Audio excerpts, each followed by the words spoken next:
ये मेरी ज़िंदगी की हकीकी कहानी है। मैं शौहर के साथ नए घर आई, जहाँ हमारे पड़ोस में एक मियाँ बीवी रहते थे। मैं रोज़ उन्हें देख कर रश करती कि दोनों एक दूसरे को कितना चाहते हैं। मगर हैरत की बात कि रोज़ आधी रात को उनके घर से किसी के रोने चिल्लाने की आवाज़ें आती। मैं बीवी से पूछती तो वो इसे मेरी गलतफहमी कह देती। एक रोज़ उनकी मुलाजमा हमारे घर आई और जो बात मुझे बताई सुनकर मेरे होश उड़ गए कि ये कहानी हकीकत पर मबनी है और जिन खातून की हकीकी ज़िंदगी से ताल्लुक़ रखती है, मैं उन्हीं की ज़ुबानी बयान कर रही हूँ। कहानी शुरू करते हैं। हम दो बहनें थीं और भाई कोई न था। बचपन में फ़िक्री में गुजरा, जब होश संभाला तो पढ़ाई में लगी। ज़िंदगी में इंसान को क्या क्या फ़िक्रें लाहक होती हैं, हमें इसका कुछ इल्म न था। हमारे वालिदैन इन फ़िक्रों को अपने दामन में समेटे हमें ज़्यादा से ज़्यादा आरामदा और राहत भरी ज़िंदगी देने की कोशिशों में लगे हुए थे। मेरी बड़ी बहन का नाम नजमा था। जो ही मेरी बहन ने ग्रेजुएशन की और मैं थर्ड ईयर में थी कि अम्मी को आपी के ब्याने की फ़िक्र लाहक होगी। अब वो हर चाहने वाली के सामने आपी के रिश्ते का तस्करा छेड़ देती। कहती, अल्लाह ताला नसीब अच्छे करे। बेटियां तो पराया धन होती हैं, जितनी जल्दी अपने घरों की हो जाए अच्छा होता है। उसके साथ ही सरगोशी में कहती, बहन अगर तुम्हारी नज़रों में कोई अच्छा लड़का हो तो बताना। मुझे नजमा की बड़ी फ़िक्र है। उसने तो खैर से बीए भी कर लिया है। जब ऐसे बात न बन सकी, नजमा आपी के लिए कोई ढंग का रिश्ता ना मिल सका, तो मेरी अम्मी ने एक रिश्ता कराने वाली औरत का सहारा लिया। उसने तो 4 रिश्ते बताए भी, मगर वो अम्मी को पसंद ना आए। एक रोज़ वो खातून यानी खाला नवीदा कहने लगी, बहन अगर छोटी के लिए कोई रिश्ता मिल जाए तो क्या पहले उसका कर दोगी? क्योंकि मेरी नज़र में उसके लिहाज से 1-2 अच्छे रिश्ते हैं, अगर बात बन जाए तो। अम्मी कहने लगी, हाँ अगर रिश्ता बहुत अच्छा हुआ तो ज़रूर कर दूंगी, लेकिन अभी फ़िलहाल सिर्फ मंगनी ही करूंगी। शादी कोई साल बाद ही करूंगी। चलो तब तक बड़ी का भी कहीं हो जाएगा इंशाल्लाह। एक रोज़ खाला नवीदा अम्मी के पास आई और कहने लगी, बहन तुम्हारी छोटी बेटी के लिए एक रिश्ता है। लड़का बहुत अच्छा है, ख़ानदान भी आला है। लड़का पढ़ा लिखा और खूबसूरत है। अम्मी कहने लगी, चलो किसी रोज़ बुलवा लो उन्हें, फिर देखते हैं क्या बनता। खाला कहने लगी, लेकिन एक शर्त है उनकी। लड़की का कहना है कि पहले मैं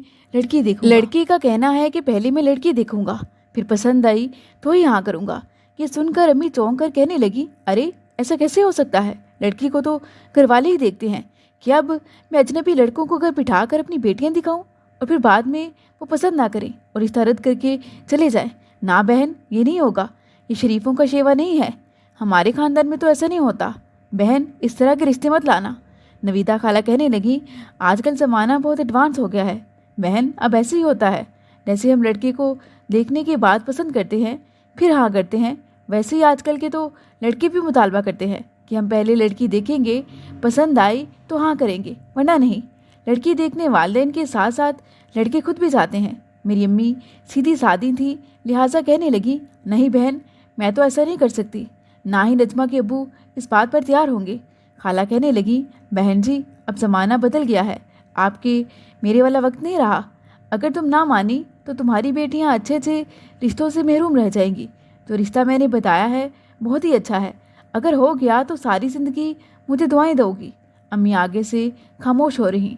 खाला नवीदा कुछ सोच कर कहने लगी, एक तरकीब है मेरे जहन में।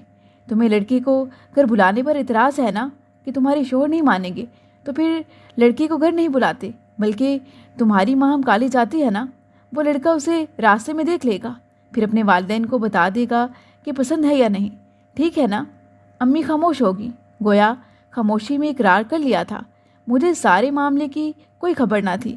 एक रोज़ मैं कॉलेज से आ रही थी कि सामने से एक लड़का गुजरा, जिसके साथ एक औरत बुर्के में थी। उस लड़के ने मेरी जानिब देखा और फिर जैसे एक मध्यम सी मुस्कुराहट उसके होंठों पर बिखर गई। वो दोनों ही लम्हा भर को मुझे देखकर ठटके और फिर आगे बढ़ गए। मुझे ये सब अजीब सा लगा। खैर घर आकर मैं इस बात को भूल गई। सख्त भूख लगी थी, लिहाजा अम्मी को पुकारने लगी, खाना दे दीजिए, भूख लगी है। वो कहने लगी, तुम हाथ मुंह तो धो लो, कपड़े बदलो, तब तक तुम्हारे अब्बू भी आ जाएंगे, सब साथ खाना खाएंगे। फिर नजमा बाजी से कहा, खाना गर्म करके मेज़ पर लगाना शुरू करो। मैं वालिदा का हुक्म सुनकर वॉशरूम में घुस गई, कपड़े बदले और हाथ मुंह धोकर जब बाहर निकली तो अब्बू आ चुके थे और खाना भी मेज़ पर लग चुका था। ये रोज़ का मामूल था कि मैं कॉलेज से आते ही खाना मांगती। मुझसे भूख बर्दाश्त नहीं होती थी। नजमा बाजी कहती हैं, ये तो सदा की भूखी रहती है, ज़रा सा भी सब्र नहीं होता। रोज़ आते ही शोर मचा देती है कि खाना लाओ, हालांकि पता है कि जब तक अब्बू ना आ जाए अम्मी खाना नहीं खाने देती। उस रोज़ भी जब सब खाना खा चुके तो हम दोनों सोफे पर जा बैठी। सामने अम्मी और अब्बू बड़े सोफे पर बैठे थे। अब्बू पूछने लगे, माँ हम कैसी पढ़ाई चल रही है? मैंने चहक कर कहा, बहुत अच्छी अब्बू, आखिरी साल है। वो कहने लगे, गुड, खूब मेहनत करो। इतना कहकर वो अम्मी से बातों में मशगूल हो गए और मैं बाजी नजमा को अपने कॉलेज की आज की रुदात सुनाने लगी। तभी हमारे कानों में अम्मी की आवाज़ पड़ी जो कह रही थी, नजमा के अब्बू आज रिश्ते वाली आई थी, एक रिश्ता बताया है। उन्होंने इसी कदर कहा था कि हम दोनों वहाँ से उठकर अपने कमरे में चली आईं। नजमा आप ही कहने लगी, अल्लाह जाने अम्मी को क्या हो गया है, हर वक्त बस यही मौजू इनकी ज़ुबान पर रहता है। दूसरे रोज़ जब मैं कॉलेज से कर लौट रही थी तो कल वाली जगह फिर वही नौजवान नजर आया। आज फिर मुझे देखकर एक धीमी सी मुस्कुराहट उसके लबों पर फैल गई, जिसे वो छुपाने की कोशिश कर रहा था। कल तक मैंने नोटिस न लिया था, लेकिन आज उसका यूं आना और फिर देखना मुझे जहर लगा। जी चाहा उसका मुंह तोड़ दूं कि भला मेरे चेहरे पर कोई लतीफ़ा दर्ज था तो ये साहिब मुस्कुराने लगा था, मगर शरीफ लड़कियों की मानिंद खामोशी से सर झुका कर गुजर गई। फिर ऐसा रोज़ होने लगा। वह रोज़ वापसी पर मुझे रास्ते में नजर आता, मेरी तरफ देख कर मुस्कुराता और आगे बढ़ जाता। मैं उसकी इस हरकत पर अंदर ही अंदर गुस्से से खोलती रह जाती। कभी जी चाहता कि एक बार रोक कर उससे पूछूं कि क्या मेरे चेहरे पर कोई कार्टून बना है जो मुझे देखकर यूं मुस्कुराते हो। फिर सोचती, क्या पता उसका चेहरा ही ऐसा हो। वो शक्ल सूरत से तो कोई अवारा किस्म का बिना लगता था, निहायत खूबरू और पढ़ा लिखा सा मालूम होता था, मगर ये मुस्कुराने वाली अजीब हरकत करता था। एक रोज़ उसे यूं ही मुस्कुराते पाकर मेरे दिल से बेख्तियार निकला, मुझे बिला वजह कोफ्त में मुब्तला करने वाले, अल्लाह करे तेरा एक्सीडेंट ही हो जाए, फिर तो मुझे यहाँ नजर ना आए। ये खुदा की करनी कि अभी ये बद्दुआ मेरे लबों तक आई ही थी कि पीछे से कार ने उसे टक्कर मार दी और वो सड़क पर उछलकर गिर पड़ा। लोग उसके इर्द गिर्द इकट्ठे हो गए और मैं वहाँ ठहर ना सकी। मैं तेज़ तेज़ कदम चलती घर आ गई। मुझे नहीं मालूम उसके साथ क्या हुआ और उसे कितनी चोटें लगी, मर गया या जिंदा था। बस इसी कदर किसी की आवाज़ सुनाई दी थी कि जल्द अस्पताल ले चलो, खून ज़्यादा ना बह जाए। उफ खुदा, ये कैसा खौफनाक लम्हा था कि मैं तकरीबन भागती हुई घर पहुंची थी, जैसे मैंने उसे गाड़ी की टक्कर मार के गिरा दिया हो। सोचने लगी, क्या कभी दिल से निकली बात इतनी जल्द पूरी हो जाती है? या अल्लाह, ये क्या हो गया था? मैंने तो वैसे ही गुस्से में ऐसा जुमला कह दिया था। मेरा मकसद ये तो ना कि वाकई में उसका एक्सीडेंट हो जाए, लेकिन आज एहसास हुआ था कि हमारे बड़े तो कहते थे कि अच्छी बात ही मुंह से निकालो, कभी कभी लबों से निकली बात पूरी हो जाती है, इसीलिए सोच समझ कर बोलना चाहिए। आज वो सब पूरा होते मैं अपनी आंखों से देख चुकी थी। घर आकर मैं सीधी कमरे में बिस्तर पर ढह गई। नजमा आपी ने पूछा, क्या हुआ है आज, खैरियत तो है? रोज आते ही पूछती हो क्या पका है, भूख लगी है, मगर आज नहीं पूछा। तबीयत तो ठीक है? मैंने कहा, कुछ नहीं बच्चों, बस ऐसे ही थक गई हूँ। उस रोज़ मुझसे खाना भी ठीक से ना खाया गया। तमाम दिन बेचैन और उदास रही। जब रात तक कमरे से बाहर न निकली तो अब्बू कमरे में आए और पूछने लगे, क्या बात है, अभी तक सो रही हो क्या? मैंने आंखें बंद रखी। वो यही समझे कि मैं सो रही हूँ, इसलिए वापस चले गए। आज मेरा किसी से भी बात करने को जी नहीं चाह रहा था, जैसे मेरी कोई कीमती शय खो गई हो। अगले रोज़ कॉलेज गई, मगर तमाम वक्त बुझी बुझी सी रही। वापसी पर इधर उधर उसे तलाश किया, मगर वो नज़र ना आया। मेरा कलेजा मुंह को आने लगा। सोचने लगी, न जाने किसका लगते जिगर था। माँ को न जाने किस कदर तकलीफ हुई होगी, क्या खबर जिंदा भी है कि? आगे मैं कुछ सोच ना पाई, जैसे मेरा जी घबराने लगा। अब यूँ होने लगा कि रोज़ ही मुझे उसका इंतज़ार रहता, लेकिन वो कहीं नजर ना आता। जाहिर है इतना शदीद हादसा था, न जाने उस पर क्या बीती। रोज़ बरोज़ मेरे दिल का करार खोता जा रहा था। हर वक्त मेरे दिल को एक उदासी सी लगी रहती थी। नमाज पढ़ती तो आंसू खुद ब खुद आंखों से जारी हो जाते।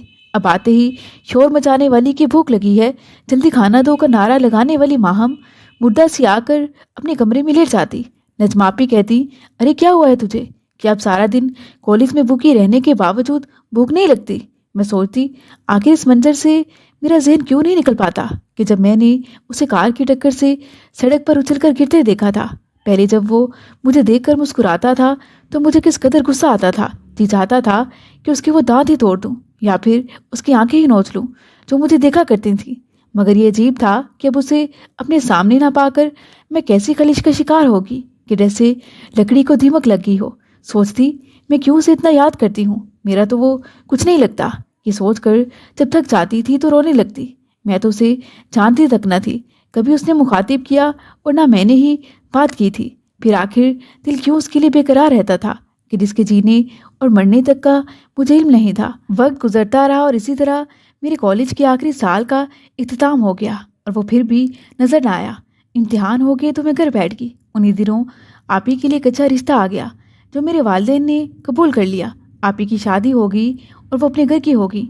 अब अम्मी को मेरी फिक्र बाकी रह गई थी। एक रोज़ खाला नवीदा आई और अम्मी से बात करने लगी। अक्सर ऐसा होता था कि वो आकर अम्मी से बातें शुरू करती और मैं इधर उधर हो जाती थी। दरअसल मैं उनकी बातें सुनना ही नहीं चाहती थी, क्योंकि मुझे अब शादी ब्याह और रिश्तों की बातों से उलझन सी होती। उस रोज़ मैं उधर ही बैठी सब्जी काटती रही और उनकी बातें मेरे कानों में पड़ने लगी। खाला नवीदा कह रही थी, बहन मैं उस लड़की को साथ ले गई थी, उस रास्ते पर जहाँ से तुम्हारी माहम कॉलेज आया जाया करती थी। लड़के ने एक नज़र देखकर तुम्हारी बेटी को पसंद कर लिया था, लेकिन बदकिस्मती से जिस रोज़ उसकी वालिदा और बहन माहम का रिश्ता देखने तुम्हारे पास आने वाली थी, उसे एक दिन पहले लड़के का एक्सीडेंट हो गया। वो 6 माह तक अस्पताल में पड़ा रहा। अब रफ्ता रफ्ता बेहतर हुआ और माशाल्लाह से ठीक हो गया है। असद की वालिदा का कहना है कि मेरे बेटे को लड़की पसंद है, वो लोग आपके घर रिश्ते के लिए आना चाहते हैं। बहन आप क्या कहती हैं? अम्मी कहने लगी, लड़के में हादसे की वजह से कोई जिस्मानी ऐब तो नहीं हो गया है? खाला नवीदा कहने लगी, नहीं हरगिज़ नहीं, अरे तुम खुद देख लेना उसे, 14वीं के चांद से बढ़कर खूबसूरत है। जब मैंने ये सब सुना तो दिल ने कहा, हो ना हो ये वही नौजवान है जो मुझे देखने कुछ रोज़ मुसलसल वहाँ आता रहा था और मुझे देखकर मुस्कुराहट उसके होंठों पर खिल जाती थी। उस रोज़ मेरे दिल को कैसा सुकून मिला, क्या बताऊं, जैसे किसी की खोई हुई दौलत उसे वापस मिल गई हो। 2 हफ्ते बाद असद और उसके घर वाले रिश्ता लेने हमारे घर आए। अम्मी अबू ने भी आने पर कोई इतराज़ न किया कि लड़के ने पहले ही अपनी रजामंदी दे दी थी, और दूसरा ये कि वो ऐसा अच्छा रिश्ता गंवाना न चाहते थे। जब वो लोग बैठे थे तो मैंने पर्दे के झरोखे से देखा तो जी खिल उठा। उस रोज़ मैं बहुत खुश थी। ये वाकई वही था, मुझे देखकर मुस्कुराने वाला, जिसे मुस्कुराते देखकर मेरा खून खौलने लगता था और गुस्से में बददुआ लबों से निकल गई थी। शायद अल्लाह ने मेरा नसीब उसी के साथ लिखा था। वो जिंदा रहा, वापस आया और मुझे ब्याह कर ले गया। मैं असद के साथ निहायत पुरसुकून ज़िंदगी गुजार रही थी। पहले हम जॉइंट फैमिली में रहा करते थे। अल्लाह ने उन्हें तरक्की दी तो शादी के 6 साल बाद उन्होंने एक बंगला खरीद लिया और हम वहाँ शिफ्ट हो गए। इस इलाके में सभी बंगले नए थे, आबादी भी ज़्यादा नहीं थी, काफ़ी प्लाट्स खाली पड़े थे। बेशक पड़ोसी अच्छे हों तो तन्हाई का एहसास नहीं होता। हमारी बाईं तरफ का बंगला खाली था। हम सोचते कि काश यहाँ भी कोई आबाद हो जाए तो रौनक हो, ताकि मैं असद की गैर मौजूदगी में भी बेखौफ रहूं। वो महीने 2 महीने बाद चंद रोज़ के लिए दौरे पर जाते थे, तब मुझे नंद या अम्मी को बुलाना पड़ता या उनके यहाँ जाना पड़ता था। सफाई वगैरह के लिए मुलाजमा थी जो 4 बजे तक काम खत्म करने के बाद रुखसत हो जाती। थोड़ी देर अम्मी और आपी या फिर नंद से फ़ोन पर बातें करते वक्त बीत जाता। हमारी ज़िंदगी ऐसे ही हंसी खुशी रवा दवा थी। हमें यहाँ आए 2 साल हो चुके थे जब एक रोज़ असद 10 बजे घर लौटे तो बराबर वाले बंगले में रोशनी देखी। खुशी हुई कि चलो बाईं तरफ का पड़ोस भी आबाद हो गया। उन्होंने सोचा कि सुबह पता चलेगा कि कौन लोग आए हैं। हमारे बराबर वाले घर में जो औरत काम करने आती थी उसका नाम जुलेखा था। वो कभी कभी हमारे घर भी आती कि बेगम साहिबा ने आज बिरयानी बनाई थी, आपको भिजवाई है। कभी किसी और बहाने आकर थोड़ी देर को टिक जाती और इधर उधर की बातें करके चली जाती। उस रोज़ जुम्मा का दिन था। जुलेखा आ गई और उसने बताया कि आज उसकी बेगम साहिबा यानी फायजा घर पर नहीं है, शायद मेके चली गई हैं। मैं तो वक्त पर आ गई हूँ, लेकिन उनके गेट पर ताला है। सोचा 2 कड़ी आपके पास बैठ जाती हूँ, शायद तब तक वो आ जाए। मैंने दिलचस्पी से पूछा, जुलेखा ये हमारे बराबर वाले घर में कौन लोग आए हैं, क्या कुछ पता है? वो कहने लगी, मियाँ बीवी हैं, नई नई शादी हुई है, साहिब का नाम कलीम है। वो सुबह चले जाते हैं और रात को आते हैं। बाजी पीछे से सारा दिन अकेली रहती हैं, तभी उनके यहाँ से किसी की आवाज़ नहीं आती। मैंने पूछा, क्या तुम मिली हो उनसे? वो कहने लगी, जी बाजी, मुझे उन्होंने बुलाया था घर की सफाई कराने के लिए। मैंने उनके घर का काम भी ले लिया है। मैंने पूछा, ये नई बाजी कैसी हैं? वो कहने लगी, बहुत अच्छी हैं। मैं 4 दिन गई थी कि सारा घर ही साफ़ कर दिया। अब एक दिन छोड़कर एक दिन घंटे पर को जाती हूँ, झाड़ू पोछा करती हूँ, बर्तन वगैरह और देकर काम वो खुद करती हैं। मैंने पूछा, उम्र क्या है उनकी? वो कहने लगी, कोई 20 वर्ष की होंगी, मगर सादा रहती हैं। नई दुल्हन तो लगती ही नहीं है, बहुत खामोश तबाह हैं, ज़्यादा बातें नहीं करती। आयमा नाम है उनका। मैंने कहा, अब उनके घर जाना तो मेरा सलाम कहना, ये भी कहना कि कभी हमारे घर मिलने आ जाए, वरना हम वहाँ आ जाते हैं। जुलेखा ने मेरा पैगाम उस तक पहुँचा दिया। आयमा ने उसके हाथ पैगाम भिजवाया कि आप जब चाहें आ जाएं, मगर शाम के बाद मेरे शौहर घर होते हैं, मैं उनके साथ बाहर घूमने फिरने चली जाती हूँ। मैंने सोचा कि शायद आयमा नई नई दुल्हन है, इसीलिए फ़िलहाल कहीं आने जाने से झिझक महसूस कर रही है। क्यों ना मैं ही पहल कर लूँ और उसे मिल आऊँ। मैंने असद से केक मंगवाया और 11 बजे दिन को उसके गेट पर पहुँच गई। बेल बजाई तो उसने झुरी से देखा और पूछा, कौन है? मैंने बताया कि मैं आपके बराबर वाले घर से आई हूँ। उसने गेट खोल दिया और धीमी सी मुस्कुराहट से मेरा इस्तकबाल किया। मैंने केक का डिब्बा उसकी तरफ बढ़ा दिया और कहा, इतने रोज़ हो गए हैं, आप तो आई नहीं, इसलिए मैं ही मिलने चली आई। उसने खुश होकर कहा, आपने बहुत अच्छा किया। मैं भी तन्हाई से घबराती हूँ। दरअसल नई जगह नए लोगों से मिलने से झिझक तो होती है। वो मेरे लिए चाय बना कर ले आई। आयमा काफ़ी खूबसूरत थी, लेकिन खुश नज़र आ रही थी। मैंने पूछा, कितना अरसा हुआ आपकी शादी को? वो कहने लगी, 3 हफ्ते हुए हैं। मैंने पूछा, मेका दूसरे शहर में है क्या? वो कहने लगी, लाहौर में है। मैंने कहा, तभी उदास लगती हो तो मेरे घर आ जाया करो। मगर आयमा फिर भी हमारे घर ना आई। 2 हफ्ते बाद मैं दोबारा गई। उसे याद दिलाया कि तुमने आने का वादा किया था, क्यों नहीं आई? मिलना जुलना रखना चाहिए। तुम अकेली होती हो और मैं भी। मुझे अपनी बड़ी बहन समझो। वो सर हिलाती रही। हाँ, आप ठीक कहती हैं, मैं आऊँगी, ज़रूर आऊँगी। एक माह और बीत गया, मुसूफ़ा फिर भी ना आई। मुझे कलक हुआ। मैंने असद से भी कहा, अजीब औरत है, मिलती तो बहुत प्यार से है, आने का वादा भी करती है, लेकिन आती नहीं। शायद शोहर इजाज़त नहीं देता। आप कलीम साहब से मिलो तो उनसे कहना कि मेरी बेगम कई बार आपकी बेगम से मिल आई हैं, मगर वो नहीं आती। क्या वजह है? क्या आपने उन्हें आने जाने से रोका हुआ है? इत्फाक से अगले रोज़ ही कलीम साहब की मुठभेड़ गेट पर मेरे शोहर से होगी। दोनों दफ्तर जाने को घरों से निकले थे। असद ने सलाम दुआ की और फिर मेरा पैगाम उनके गोशे गुजार कर दिया। वो कहने लगे, मैंने उन्हें नहीं रोका, बस वो ज़रा सुस्त हैं, काहली से काम लेती हैं, मैं बेचूंगा उन्हें किसी रोज़। उसे अगले ही रोज़ आयमा हमारे घर आ गई।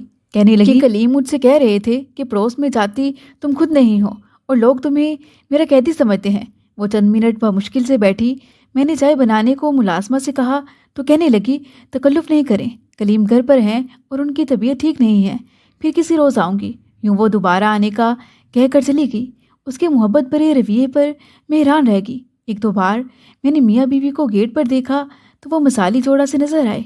कभी वो दोनों अपने लॉन में वॉक कर रहे होते और कभी गेट पर वो बीवी को जाने से पहले मोहब्बत से खुदा हाफिज़ कहता।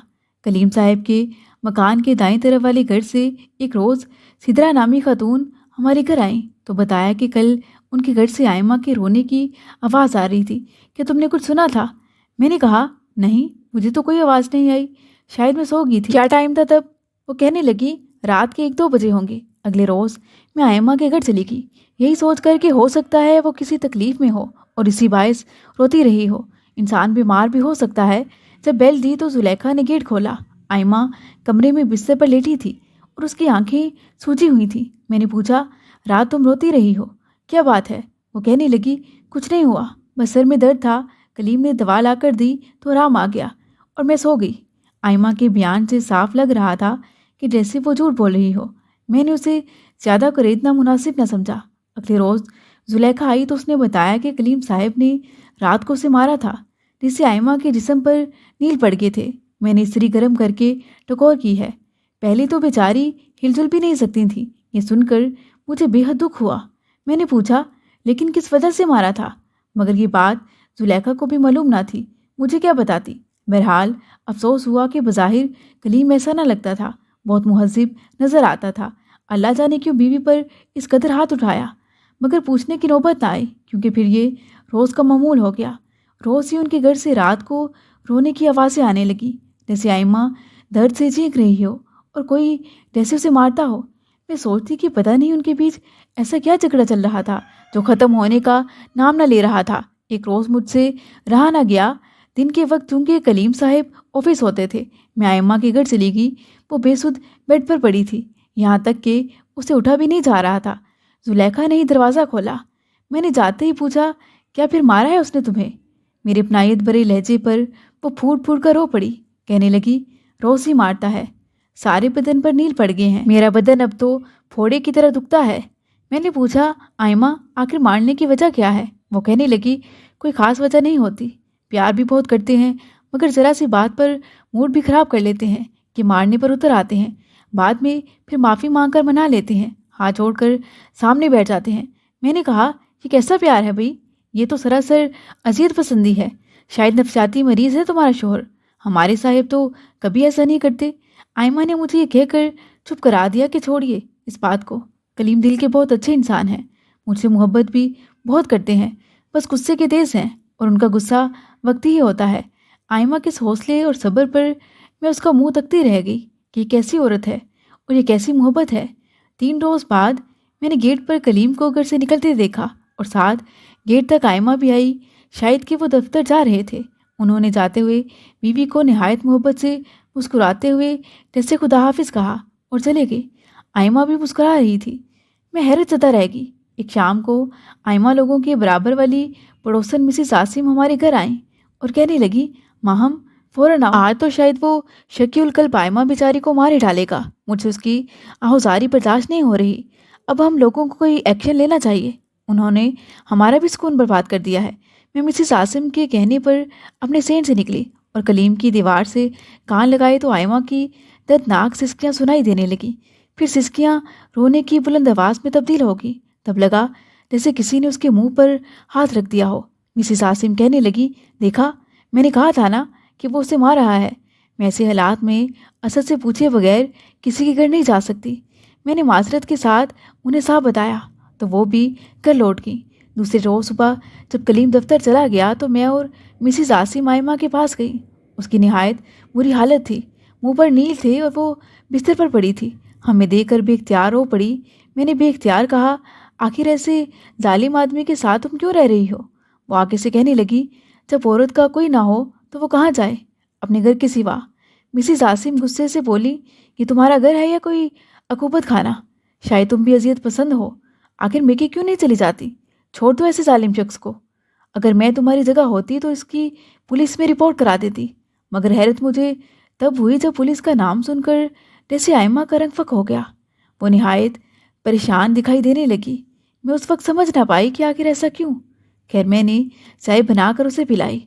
उस रोज़ मुझे उस पर बेहद तरस आया। सोचा कि असद से कहकर उसके मेके इतला कर दूंगी, क्या कर अपनी बेटी को ले जाएं। उसे किस जालिम के हवाले कर दिया है, कम अज़ कम आकर उसका हाल तो देखो। मगर आयमा ने हमें हर तरह का एक्शन लेने से मना कर दिया तो मजबूर होकर हम भी वापस कर लौट आए। 2 दिन खामोशी रही, लेकिन मेरे दिल को उस मासूम सूरत लड़की का गम घन की तरह लग गया था। किसी पल आराम ना था। मैं हर लम्हा आयमा के बारे में सोचती रही। हफ्ता भर तक जुलेखा भी हमारे घर ना आई। मैं दुआ कर रही थी कि जुलेखा ही आ जाए। दुआ कबूल हुई और एक रोज़ हमारे गेट की बेल बजी। जुलेखा ही आई थी। वो हस्बे आदत बातें करने लगी। कहने लगी, बाजी मैं तो आयमा बाजी का हाल देखकर परेशान हूँ।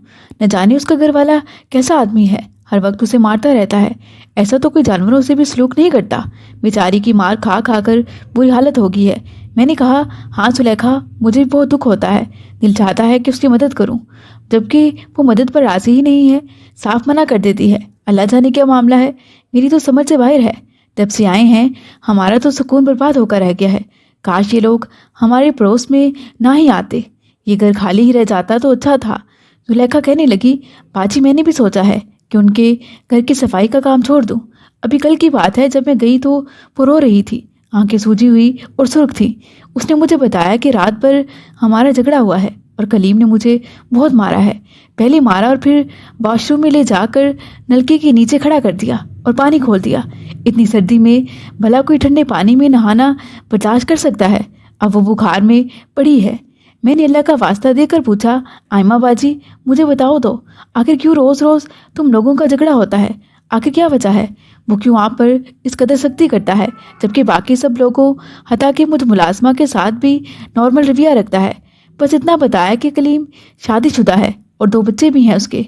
मैं उसकी दूसरी बीवी हूँ। अब कहता है कि तुम मेरे घर से चली जाओ। पूछती हूँ तो कहता है जहाँ मर्जी चली जाओ। مگر میں نہیں جا سکتی۔ میرا کوئی گھر اور نہ ہی کوئی رشتہ دار ہے، ماں باپ کوئی بھی نہیں ہے۔ میں کلیم کے گھر کو نہیں چھوڑ سکتی۔ یہ سن کر مجھے کچھ حیرانی سی ہوئی۔ میں نے کہا، زلیخا، مجھے تو یہ کہانی ہی لگتی ہے۔ زلیخا، ضرور بات کچھ اور ہے، لیکن ہم ذہنی اذیت میں مبتلا ہیں۔ ان کی اذیت پسندی اب برداشت نہیں ہوتی۔ بے شک یہ ان کا گھریلو معاملہ ہے، مگر ظلم کی بھی آخر ایک حد ہوتی ہے۔ میں چاہتی ہوں کہ محلے کے سارے مرد مل کر اس کے شوہر کے پاس جائیں اور کلیم سے پوچھیں کہ وہ روز اپنی بیوی کو آخر کیوں مارتا ہے۔ میں نے اسد کو راضی کیا۔ پہلے تو وہ بھی یہی کہتے تھے کہ ان کے گھر کا کوئی معاملہ ہوگا، کیونکہ تم لوگوں نے بھی تو اس کی بیوی سے اتنی بار مدد کی حامی بھری ہے۔ اگر وہ ایسا نہیں چاہتی تو یقیناً میاں بیوی کا کوئی آپس کا معاملہ ہوگا۔ خیر، جب بعد میں وہ راضی ہو گئے، پھر ایک روز عاصم صاحب کے ہمراہ کلیم سے ملے اور کہا کہ آپ ہمارے پڑوسی ہیں۔ بے شک آپ کا یہ گھریلو معاملہ ہے، لیکن ہمارا بھی سکون برباد ہو گیا ہے۔ آخر آپ اپنی بیوی سے ٹھیک طرح سے کیوں نہیں پیش آتے؟ بہرحال ان دونوں نے اسے کافی سمجھایا کہ یہاں رہنا ہے تو صحیح طریقے سے رہنا ہوگا، ورنہ آپ یہاں سے چلے جائیں۔ ایسا نہ ہو کہ آپ کا کوئی پڑوسی مجبور ہو کر پولیس والوں سے تعاون مانگنے پر مجبور ہو جائے۔ اس واقعے کے اگلے ہی روز کلیم صاحب نے اپنا سامان پیک کرنا شروع کر دیا۔ آئمہ کو نہ جانے کیسے چند منٹ موقع ملا تو وہ مجھ سے ملنے آ گئی۔ میرے گلے لگ کر بہت روئی اور کہنے لگی، میں واقعی آپ کو بڑی بہن جیسا ہی جانتی تھی، دکھ سکھ غم گساری آپ سے کرتی تھی، لیکن اب ہم واپس آ رہے ہیں، اللہ جانے دوبارہ کبھی ملاقات ہو یا نہیں۔ آنسو اس کی آنکھوں سے مسلسل رواں تھے۔ میری آنکھوں میں بھی نمی آ گئی۔ میں نے اسے تسلی دیتے ہوئے کہا، آئمہ، تم جا تو رہی ہو، کم از کم اتنا تو بتا دو کہ تم میاں بیوی کا کیا جھگڑا ہے۔ وہ جلدی جلدی میں بتانے لگی کہ باجی، انسان تو خطا کا پتلا ہے، مجھ سے بھی بس خطا ہو گئی، اپنوں کو دھوکہ دے کر ایک اجنبی پر بھروسہ کر لیا۔ کتنا میری ماں نے روکا تھا کہ کالج سے دیر سے گھر نہ آیا کرو، تمہاری چھٹی تو جلدی ہو جاتی ہے، اللہ جانے کیوں اتنی دیر کر دیتی ہو۔ انہیں مجھ پر شک ہو گیا تھا، اور ماں کا شک تو صحیح تھا۔ میں اپنے کلاس فیلو کی محبت میں گرفتار ہو گئی تھی۔ وہ ایک امیر زادہ تھا، اس نے مجھے دن رات شادی کے خواب دکھا کر لوٹ لیا۔ والدین نے میری شادی کہیں اور کرنا چاہی تو میں شادی سے چند روز پہلے اس کے لیے گھر سے فرار ہو کر اس کے گھر پہنچ گئی۔ اس کی ماں نے مجھے سخت ناپسند کیا، میرے ساتھ ساتھ بیٹے کو بھی خوب سنائی اور کھڑے کھڑے گھر سے نکال دیا۔ اس نے مجھ سے کہا کہ فی الحال تم میرے ایک دوست کے گھر پناہ لے لو، میں بعد میں حالات ہموار ہوتے ہی تمہیں اپنا لوں گا۔ اس کے دوست کا نام کلیم تھا۔ اس نے کلیم کو فون کر کے سب بتایا اور مجھے اس کے حوالے کر دیا۔ کلیم مجھے اپنے ساتھ اپنے گھر لے آیا۔ میں نے جس کی محبت میں گھر چھوڑا تھا، اس نے ہی یہ بنگلہ کرائے پر لے کر دیا ہے، اور کلیم نے مجھے یہاں پناہ دی ہے۔ بعد میں میرے دھوکے باز محبوب نے اپنے دوست کو کہہ دیا کہ میں آئمہ سے شادی نہیں کر سکتا، تم اسے اس کے والدین کے حوالے کر دو، یا اسے کہو کہ خود چلی جائے۔ یہ جان کر میں بتا نہیں سکتی میری کیا حالت ہوئی تھی۔ میں اب والدین کے پاس نہیں جا سکتی تھی۔ میرے 3 جوان سال بھائی ہیں، وہ تو مجھے قتل کر ڈالتے۔ وہاں میں کس منہ سے لوٹ کر جاتی، جن کی عزت شادی سے چند روز پہلے مٹی میں ملا کر بھاگ آئی تھی۔ میری شادی کے کارڈ تک بانٹے جا چکے تھے۔ اللہ جانے میرے بعد ان پر کیا قیامت گزری اور کیسے انہوں نے اس بدنامی کو برداشت کیا۔ کلیم نے ہی مجھے پناہ دی، لیکن جب اس کے دوست نے بتا دیا کہ میں آئمہ سے شادی نہیں کر سکتا، تم اسے کسی طرح چلتا کرو، تو وہ بھی شچوپن میں پڑ گیا۔ اس نے دوست کو کافی سمجھایا، مگر وہ سنگ دل کسی طور نہ مانا۔ تب کلیم نے مجھ سے کہا کہ چلو میں تمہیں تمہارے والدین کے حوالے کراتا ہوں، مگر میں راضی نہ ہوئی۔ جانتی تھی کہ والدین کے گھر جانا صرف موت کو دعوت دینا ہے۔ مجھے بھی اس شخص سے انسیت سی ہونے لگی تھی۔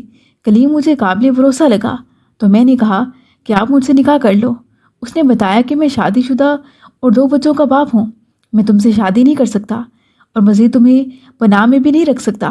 آخر کب تک اپنے گھر بار بیوی بچوں کو چھوڑ کر تمہارے ساتھ رہوں، بس تمہاری نگرانی کی خاطر، اور ہر ایک سے بھی جھوٹ بولتا رہوں کہ تم میری بیوی ہو، حالانکہ تم میری بیوی نہیں ہو۔ تم اپنے والدین کے گھر جاؤ یا جہاں جی چاہے چلی جاؤ۔ اس نے میرے اصرار پر مجھ سے نکاح تو کر لیا ہے، لیکن وہ مجھے رکھنا نہیں چاہتا۔ ایک تو یہ کہ وہ میری اور اپنے دوست کے تمام قصوں کو جانتا ہے، اور دوسرا اس کا کہنا ہے کہ میرا اپنا گھر برباد ہو جائے گا، میرے باپ کو پتہ چلے گا تو وہ مجھے جائیداد سے کر دیں گے۔ میں تمہارے پاس بار بار نہیں آ سکتا، تم اپنے گھر چلی جاؤ، میں مناسب وقت پر تمہیں اپنا لوں گا۔ मगर मैं वालिदैन के घर कैसे जाऊं? बस रोज़ ये झगड़ा होता है कि मैं ढीठ बनकर यहाँ रह रही हूँ। वो हर रोज़ मुझे जाने का कहता है और मैं दरवाजे की चौखट पकड़ लेती हूँ, रोती हूँ। पहले वो धक्के देता है, फिर उसे तरस आ जाता है तो प्यार जताने लगता है। ख्याल रखने पर आए तो बेहद ख्याल रखता है। फिर न जाने अचानक उसके ज़हन में क्या आ जाता है कि मुझे घर से निकालने लगता है, जैसे मुझे मार कर अपना गुस्सा निकालता है। मेरी तकरार है कि तुम मुझे यहीं रहने दो और उसकी तकरार है कि तुम यहाँ से चली जाओ। अब मेरी जान छोड़ दो। मैं कैसे इस पनाह को छोड़कर चली जाऊँ और आखिर कहाँ जाऊँ? मैंने पूछा कि अब तुम लोग कहाँ जा रहे हो? वो कहने लगी, कलीम मुझे अपनी वालिदा के पास ले जा रहे हैं क्योंकि उन्होंने मजबूर होकर अपनी माँ को इत्मीनान में लिया है। उसकी वालिदा का दिल नरम पड़ गया तो वो मुझे कबूल करने पर रजामंद हो गई हैं। अब उसे अपने वालिद को राज़ी करना है क्योंकि कलीम की बीवी उनकी सगी भतीजी है। मैंने पूछा, क्या वो राज़ी हो जाएंगे? वो कहने लगी, अगर ना हुए तो कलीम की वालिदा ने कहा है कि वो अपने शोहर को किसी तरह राज़ी कर लेंगी। बाजी, आप मेरे हक़ में दुआ करना मेरे लिए आसानियाँ पैदा हो जाए। मैं वालिदैन के घर वापस नहीं जाना चाहती। उसके साथ ही जुलेखा उसे बुलाने आ गई कि कलीम साहिब कह रहे हैं जल्दी आ जाए। मिलने में इतनी देर लगा दी। खैर वो चली गई और उसके बाद उसने कभी मुझसे रब्ता न किया। नहीं मालूम उसकी मंजिल उसे मिली या नहीं, लेकिन आज भी हैरान होती हूँ कि क्या ऐसी भी औरतें होती हैं जो इतनी अजियत बर्दाश्त करने के बावजूद उसी शख्स के साथ रहना चाहती हैं। यकीनन ये गलत फैसला और कदम इंसान को कहाँ से कहाँ ले जाता है। आयमा ने भी गलत इंसान पर भरोसा करके अपने वालिदैन को रुस्वा करके क्या पाया? जैसी बुरी हालत में मैंने उसे कलीम से मार खाने के बाद देखा है, मेरा दिल तड़प कर रह जाता था। मैं सोचती कि वो नर्म नाजुक सी लड़की इतनी अजियत बर्दाश्त कैसे कर रही है। खैर, आज भी मेरे लबों पर उसके लिए यही दुआ है कि अल्लाह करे उसे उसकी मंजिल मिल जाए और वो जहाँ हो इज़्ज़त भरी ज़िंदगी गुजार रही हो। मगर ये ज़रूर कहूँगी कि हर लड़की को ऐसा गलत कदम उठाने से पहले 1000 बार सोचना चाहिए। उनका ये गलत कदम उनके वालिदैन की सारी ज़िंदगी की कमाई हुई इज़्ज़त को खाक में मिला देता है। अल्लाह पाक से दुआ है कि वो तमाम बहनों बेटियों को नेक हिदायत दे। मज़ीद दिलचस्प सच्ची कहानियों के लिए चैनल को सब्सक्राइब करें।